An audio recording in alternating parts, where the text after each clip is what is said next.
Good evening. আমি আজকে তোমাদের সে আগে যে পার্টটা বলেছিলাম অঙ্ক অল্প অল্প করে বলবো, তো সেই অঙ্কেরই লাস্টের দিকে যে পার্টটা আছে এটার নাম দিয়েছি আমি, আগেও বলেছিলাম, কম্বো, অর্থাৎ combination of reasoning and math. কিছু থাকবে রিজনিং, কিছু থাকবে ম্যাথ। তা ফার্স্টে এই সেটটার প্রথমে একটা পরিমিতির অঙ্ক, মেনসুরেশনের অঙ্ক বলছি। বলেছে দেখো যে ratio of length to breathe of A rectangle is 8:5। তাহলে যখনই এরকম দেবে কনসেপ্টটা এরকম নিয়ে এসো যে আমার লেন্থ ব্রেথ যদি হয়, এটা আয়তক্ষেত্র, তাহলে দৈর্ঘ্য প্রস্থ সমান নয়, আর বর্গক্ষেত্রের ক্ষেত্রে সমান হবে। এখানে স্কোয়ার কনসেপ্টটাও আসতে হবে। সেটা হচ্ছে একটা ক্ষেত্রফল বিশিষ্ট জায়গা যার দৈর্ঘ্য প্রস্থ ইকুয়াল হবে, এইটা স্কোয়ার আর এইটা হচ্ছে রেক্ট্যাঙ্গেল। তাহলে এর রেশিওটা দিয়েছে 8:5। তাহলে একটা 8x ধরো আর একটা 5x ধরো, অসুবিধা কিছু নেই, আর একটা 5x ধরো। তাহলে আমাকে কি বার করতে বলেছে দেখো, 8x ধরলাম আর একটা 5x ধরলাম। আমার প্রশ্নটা কি বলেছে দেখো, বলেছে যে perimeter of perimeter of perimeter of the rectangle, এইটা হচ্ছে equal to the perimeter of the square, যার এরিয়াটা বলেছে 69 স্কোয়ার হবে, 69 সেন্টিমিটার স্কোয়ার হোক না। তাহলে 69 কে আমি 169 কে যদি আমি রুট করি তাহলে 13 করে পড়ছে স্কোয়ারটার এক একটা বাহু, সাইড গুলো। বেশ ভালো কথা। তাহলে আমি যখনই দেখবে রেশিও দেওয়া থাকবে, যেমন এখানে 8:5, তাহলে একটা 8x ধরে নাও, একটা 5x ধরে নাও। তাহলে আমার রেক্ট্যাঙ্গেলের পেরিমিটারের ফর্মুলা হচ্ছে 2 ইন্টু দৈর্ঘ্য প্লাস প্রস্থ। তাহলে 8 আর 5 13x, তাহলে 2 ইন্টু 13x, এই তো ব্যাপার। তাহলে 26x, এইটা সমান হবে স্কোয়ারটার এক একটা বাহু বেরিয়ে গিয়েছে 13 করে, তাহলে ওইটা সমান হবে 4 ইন্টু 13, কারণ এর তো দৈর্ঘ্য প্রস্থ সমান। তাহলে 4 ইন্টু 13, 4 ইন্টু বাহু, তাহলে 4 ইন্টু 13, এইটা করলে পরে এক্স এর ভ্যালু বেরিয়ে যাবে 4 26 দুগুণে 52, তাহলে এক্স এর ভ্যালু বেরোবে 2। এবার আমার কি চেয়েছে, find the length of the rectangle. তাহলে লেন্থটা তো আমি 8x ধরেছি, ব্যাস বসিয়ে দিলাম, এই তো হয়ে গেল। আমি পাশে পাশে করেও রেখেছি এই জন্য যে কোনো জায়গায় যদি কেউ বুঝতে অসুবিধা হয় এখান থেকে দেখে নিতে পারবে। আচ্ছা, আর একটা আমি এই ধরনেরই অঙ্ক বলছি, কিন্তু সেটা হচ্ছে বোট অ্যান্ড স্ট্রিমের অঙ্ক। Boat and stream, boat and stream, boat and stream হয় স্পিড অ্যান্ড ডিস্টেন্স, যাই বলো না কেন সবসময় হবে যে S is equal to distance by time, এইটা মনে রাখতে হবে। S is equal to D by T. তাহলে এস ইজ ইকাল টু যদি ডি বাই টি হয়, এখানে ধরো উপরে লিখছি ডি আর এই তলায় লিখছি টি, তাহলে এইটা রেশিও প্রপোর্শনের নিয়ম অনুযায়ী এটা মনে রাখবে যে টি বাই 1 ইজ ইকাল টু হবে ডি বাই এস, এটা মনে রাখবে। তাহলে এখানে ডিস্টেন্সটা বলে দিয়ে যাবো, পড়ো পুরোটা কি বলেছে দেখো একবার। বলেছে ratio of the speed of the boat in still water, স্থির জলে যে নৌকোর গতিবেগ, to water, still water to speed of the stream, এটা হচ্ছে 3:2। তাহলে একটা 3x একটা 2x ধর, অসুবিধা নেই। And the time taken by boat to cover 120 kilometre distance in upstream, আপস্ট্রিমে যা যাবে, দেখো ডাউন স্ট্রিমে আমি ধরো সোজ যাচ্ছে, নৌকো যাচ্ছে, তাহলে ওখানে তো দাঁড় বইতে হবে না, যোগ হবে তখন দুটোর গতিবেগ। আর এটা বলেছে এখানে 3 ঘন্টা বেশি লাগবে দেন দ্য ডাউন স্ট্রিম। বেশ তো, speed of the boat in still water এবং স্ট্রিম, এটা একটা 3x আর 2x ধরলাম। তাহলে 120টা কি দেখো ভালো করে, ডিস্টেন্স, তাহলে দেখো 120 হচ্ছে ডিস্টেন্স। আর তার তলায় একটা এক্স ধরছি, আর এটা 3 ঘন্টা বেশি লাগছে বলে 3 যোগ করব, আর এইটা হচ্ছে 120/5x। তুমি এমনও করতে পারতে যে 120/x minus 120/5x is equal two 3, তাও করতে পারতে। দিয়ে আমি করবো কি এক্ষেত্রে এই 120টা কমন নিয়ে নেবো। এটা যখন এইদিকে আসবে তখন কমন নিয়ে নেবো 120টা, তাহলে ওই যে ডান দিকে তাহলে 3 পড়ে রইলো, কাটাকাটি হয়ে যাবে, দিয়ে এক্স এর ভ্যালু হয়ে যাবে 32। তাহলে স্পিড অফ দি বোট হবে ওইটার 3 টাইমস, তাহলে এটা 96 কিলোমিটার। এইবার আমি একটা জিনিস বলছি দেখো, রিজনিং এর ক্ষেত্রে, রিজনিং এ আমি দুটো প্রবলেমের কথা বলছি, এখানে একটা বলছি দেখো, একটা বলছে 5 জন 3 আর 3 6 আর 2 8 জন আছে, এবং sit around a circular shape টেবিলে, এখানে তো সোজাই দিয়েছে, but not in the same order as given facing inside. সবাই কিন্তু ফেসিং ইনসাইড, আবার কিছু কিছু আছে যেগুলো ইনসাইডে, কিছু আছে আউটসাইডে, তখন একটু টাইম বেশি লাগে। এগুলো কিচ্ছু নয়, প্র্যাকটিসের ব্যাপার। তাহলে দুটো লোক আছে, আমি কথাই বলছি, দুটো লোক আছে, তারা জি আর ডি এর মাঝখানে বসে, তাহলে এক জায়গায় জি লিখবো, এক জায়গায় ডি লিখবো, এবং তার মাঝখানে দুজন লিখেছে, তো জি আছে ডি আছে, এখানে দিলাম। তুমি বলতে পারো যে কোনো জায়গায় বসাতে পারো, কোনো, আমি এই প্রবলেমটা এখানে পরে দুইজনকে দিয়েছিলাম, তা ওরা সঙ্গে সঙ্গেই করে দিয়েছিল, উইদিন 5 মিনিটস এর মধ্যে করে দিয়েছিল। দুর্বা এবং তিয়াসাকে, এটা তিয়াসা করেছে, দুর্বারটাও আমি দেখাচ্ছি এমন করেছে। খুব ভালো কনসেপ্ট আছে দুইজনেরই। আচ্ছা এবার দেখো, সবারই আছে, অনেকেরই আছে, কিন্তু আবার যারা নতুন পড়ছো তাদের একটু দেরি হবে আস্তে আস্তে ক্যাপচার করতে, বাড়িতে কিন্তু অনুশীলন করে যেতে হবে। এবার বলেছে A sits immediate left of D বলেছে। এ দেখো এখানে ডি আছে, ডি এর ঠিক লেফটে এ বসে আছে। আর এফ সিটস বলছে 4 প্লেসেস অ্যাওয়ে ফ্রম এ, সেটা আইদার ফ্রম আইদার ফ্রম বলেছে দেখো, either from left or right, left থেকে হতে পারে, রাইট থেকে হতে পারে। কি না, F sits 4 places away from A, তাহলে এফ কোথায় আর এ কোথায় দেখো, এই দেখো এফ এখানে, এ এখানে, তাহলে এখানে 1 2 3 4 জন আছে। এখানে দেখো F sits 4 places away from A বলেছে, তাহলে এর থেকে দেখো এদিকে, এদিকে দেখো 1 2 3, তাহলে এই 4তম জায়গায় আছে, আবার এদিকেও 3 জন আছে, হয়েছে?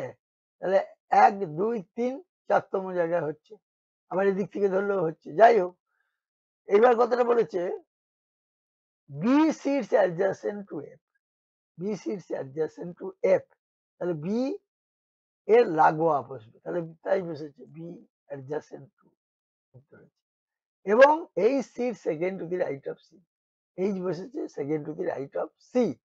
দেখো এখানে আছে, তাহলে একটা জিনিস মনে রাখবে যে যখন ভেতরের দিকে থাকবে, তাহলে দেখো এর বাঁ দিকে হচ্ছে এইগুলো, আর এর বাঁ দিকে এইগুলো, সরি এইগুলো, আর এর ডান দিকে হচ্ছে এইগুলো।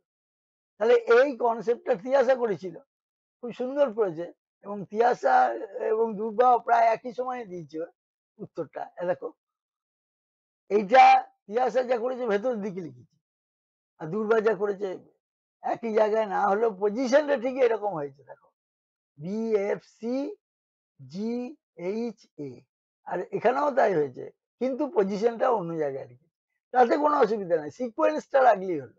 আর এক্ষেত্রে মনে রাখবে যার কথা বারবার বলবে তারটাকে ধরে আমাকে এগুতে হবে, ঠিক আছে?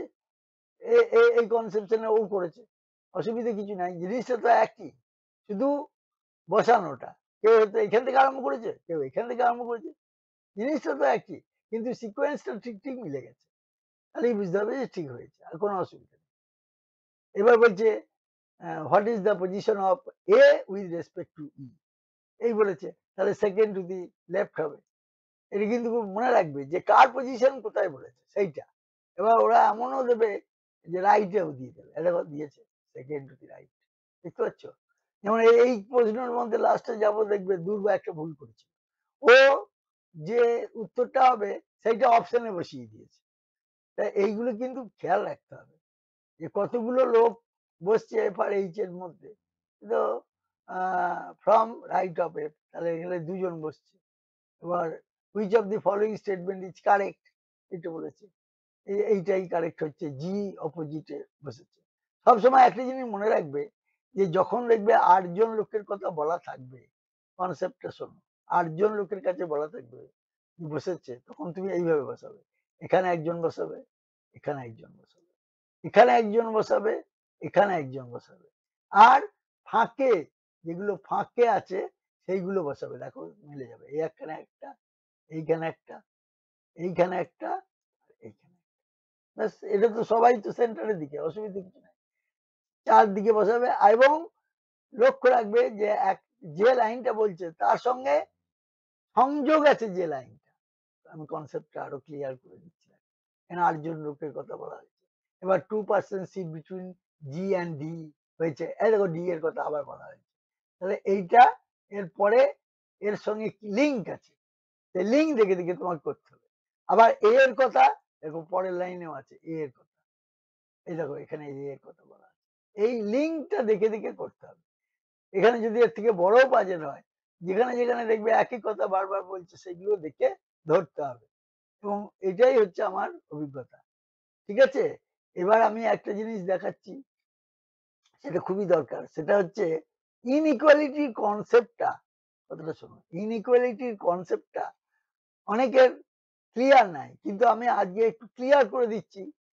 কি, ধরো এইখানে একটা দিয়েছে Q is equal to O less than equal to V greater than R, আবার এ বলেছে greater than equal to B, আবার আর ইজিক্যাল টু এ বলেছে। তাহলে দেখো এই সমস্ত ক্ষেত্রে তিনটে আলাদা আলাদা থাকলেও তুমি চলে যাবে উত্তরে। উত্তরে দিয়েছে দেখো V greater than B, V equal to B. এইরকম যদি হয় তোমাকে কিচ্ছু করতে হবে না, চোখ বন্ধ করে একদম একটা গ্রেটার দেন আর একটা ইকুয়াল টু। তাহলে এই আইদারটা হয় কখন, কথাটা শুনো। আইদার অর কখন হয়? ভি ধরো greater than equal to V হচ্ছে, এই কথাটার অর্থটা কি? V greater than equal to V হচ্ছে, তাহলে এই কথাটার অর্থ হচ্ছে আইদার ভি গ্রেটার দেন হবে, আরেকটা হবে ইকুয়াল টু। এই কথাটা কিন্তু মাথায় রাখতে হবে যে ভি একটা হবে গ্রেটার দেন আর একটা হচ্ছে ইকুয়াল টু। কেন হচ্ছে এই কনসেপ্টটাও আমি আনছি। অনেক জায়গায় সেই ডোরম্যাট দিয়ে কনসেপ্ট করে দিচ্ছে। আমার কোনো ডোরম্যাটের দরকার নেই। আমি একটা, যখন কলেজে পড়তাম, ববি বলে একটা বই দেখেছিলাম, তাতে একটা গান আছে, আমি এক লাইন শোনাবো। দরজা আমার বন্ধ থাকুক, লক করা থাকুক, কনসেপ্টটা খালি নাও যে ভি গ্রেটার দেন বি, আবার ভি ইজিক্যাল টু বি, এইরকম যদি থাকে, অথবা V less than B, V equal to B যদি থাকে, একটা গ্রেটার দেন একটা সমান, অথবা একটা লেস দেন একটা সমান, তাহলে একদম চোখ বন্ধ করে আইদার অর, একদম চোখ বন্ধ করে। কেন হচ্ছে তার কনসেপ্ট তো দিয়ে দিচ্ছি, দাঁড়াও। এবার আর একটা ধরো এরকম আছে, বি গ্রেটার দেন, এরকম ভাবে আছে, B greater than E less than equal to L, একটা দিয়েছে। আবার এই পার্ট একটা দিয়েছে, দুটো হয়েছে। তাই এইগুলোকে আমি জয়েন করে নেব এইভাবে। দেখো কে, এই একটা দিয়েছে, পুরোটাকে আগে জয়েন করে নেবো। তার আগে খালি জাস্ট দেখে নেবো উত্তরটা কি। দেখো E is equal to F, less than equal to T হলো একটা। এখানে এখানে আমার আইদার অর হবে না। আইদার অর হতে গেলে এই জিনিসটাকে আনতে হবে যে একটা গ্রেটার দেন হবে, একটা সমান হবে, একটা গ্রেটার দেন একটা সমান। ব্যাস, যে আমার আর কিচ্ছু করার দরকার নেই। যে কনসেপ্ট দুটো একই রকম যদি থাকে, একটা গ্রেটার দেন হবে, একটা ইকুয়াল হবে, অথবা একটা লেস হবে, একটা ইকুয়াল হবে। বুঝছো, এই ডোর ম্যাট কনসেপ্টের কথা বলছে, কিন্তু আমার মনে হয় এইগুলো করার অত দরকার আছে কি? কিচ্ছু দরকার নেই। দেখো E is equal to F, E less than equal to F, এটা টি নয়, এটা এফ হবে। এই কনসেপ্টটা আনবে, তাহলে দেখবে ঠিক ঠিক মিলে যাবে। এই কনসেপ্টটা আনবে। আর একটা আমি একটা দেখাচ্ছি, দেখো এ greater than equal to k greater than equal to c is equal to d is equal to m greater than equal to f, এই যে একটা লাইনে দিয়ে দিয়েছে পুরো, দিয়ে বলেছে কে গ্রেটার দেন, দেখো এটা একটা, এবং আই লেস দেন, না আমার তো ইকুয়াল নয়। তাহলে আমাকে দেখতে হবে যে কে এর সঙ্গে ডি কোনখানে হচ্ছে। দেখো কে গ্রেটার দেন ডি। তাহলে কে আমার গ্রেটার দেন ডি বলেছে। তাহলে ডিটা যদি আমার সমানের জন্য এইখানে আসে, তাহলে K greater than equal to D হচ্ছে দেখো। তার মানে কে গ্রেটার দেন ডি আর K is equal to D. কারণ ডিটা আমি এখানে নিয়ে এসেছি। ঠিক আছে? আবার যদি কে টাকে সমানের জন্য এইখানে আনি, তাহলে K is equal to D. তাহলে এই জিনিসটা হচ্ছে কি? এটা হচ্ছে না। ঠিক similarly I less than equal to C. তার মানে হচ্ছে সি গ্রেটার দেন, এখানে দেখো I less than equal to C. তার মানে C greater than equal to I. তাহলে সি এর সঙ্গে আই এর এখানে দেখো আইটাকে যদি আমি এখানে আনি, হয়েছে? আইটা এখানে নিয়ে এলাম, তাহলে C less than equal to I হচ্ছে। ঠিক আছে? আর এখানে আমার কি দেওয়া আছে? C greater than equal to I. দেখো I less than equal to C মানেই তো C greater than equal to I. তাহলে এখানেও আমার এই কনসেপ্টটা হচ্ছে না। এইটুকুনি দেখে নিলেই হবে, আর কিচ্ছু করতে হবে না। দরজা আমার বন্ধ থাক, কোনো অসুবিধা নেই। চাবি खो गया, कुछ होगा नहीं, सब कुछ मिल जाएगा। ঠিক আছে? ওকে, আমি তাহলে ওইটা একটুখানি বলে দিচ্ছি। আরেকটু যে কেমন করে যে ভি এর সঙ্গে বি এর হচ্ছে দেখো। বি এখান থেকে এখানে গেল সমানের বলে, আবার বি এখানে গেল, তাহলে V greater than equal to B. তার মানে একটা গ্রেটার দেন একটা ইকুয়াল। এই তো দেখতে পাচ্ছ। আবার ভি যদি এই দিক থেকে যায়, ভি গেল আর এই জায়গায়, কারণ যেহেতু সমান আছে একটা। আবার ভি এখানে গেল, ভি আবার সমান আছে এখানে গেল, V greater than equal to B হলো। তার মানে একটা ভি গ্রেটার দেন বি আর একটা ভি ইকুয়াল টু বি। এই তো হয়ে গেল। কি অসুবিধাটা আছে? ঠিক আছে? এবার আমি তোমাদের রাত হয়ে গিয়েছে। আমি ওই এটা একটুখানি শুনিয়ে বন্ধ করব। এবং তোমরা ভালো থাকবে। কালকে আবার দুটো দেবো। ঠিক আছে?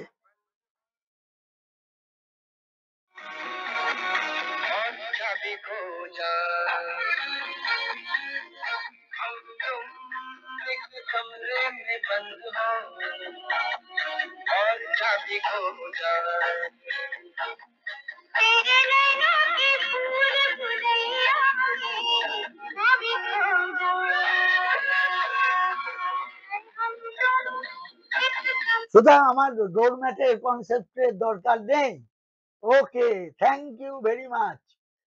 একদম এইভাবে করবে এবং কালকে প্রচুর পরিমাণে দেবো এইগুলো। দেখবে তোমরা সরাসরি করে দেবে।